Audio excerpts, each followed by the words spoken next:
Hello friends, Siragadikka ஆசையில் இன்றைக்கி என்ன நினச்சுன்னு பார்க்கலாம்.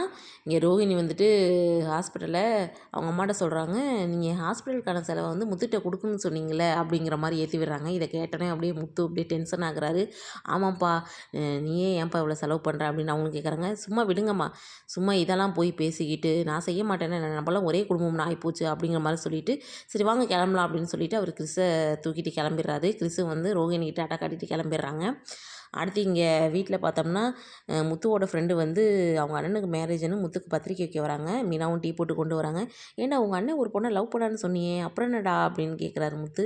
இல்லைடா அதெல்லாம் இல்லை, இப்போ வீட்டில் பார்த்த பொண்ணை தான் கல்யாணம் பண்ணிக்க போகிறான் அப்படின்னு சொல்லிட்டு இருக்காங்க.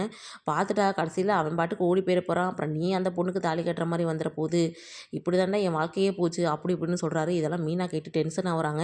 இங்கே விஜயா இருந்துட்டு ரோஹிணிட்டையும் மனோஜ்கிட்டையும் பற்றியா இதுதான் இது ஒரு வருஷமாக வாழ்ந்த நிலமை, இவன் பிடிக்காமல் கல்யாணம் பண்ணி இது பண்ணுறப்ப இதுக்கு ரெண்டு இப்படி பண்ணுதுங்க, இன்னும் பிடிச்சி போய் பண்ணியிருந்தா அவ்வளோதான் அப்படி இப்படின்னு பேசுகிறாங்க. இதெல்லாம் கேட்டு இன்னும் மீனாக்கு டென்ஷன் ஆகுது. அடுத்து மனோஜ் வந்துட்டு என்ன டிஃபன் செஞ்சாச்சா, நாங்கள் கிளம்பணும் அப்படின்னு கேட்கவும் விஜயா வந்துட்டு என்னடி எதுவும் செஞ்சியா இல்லையான்னு வேறு கேட்குறாங்க.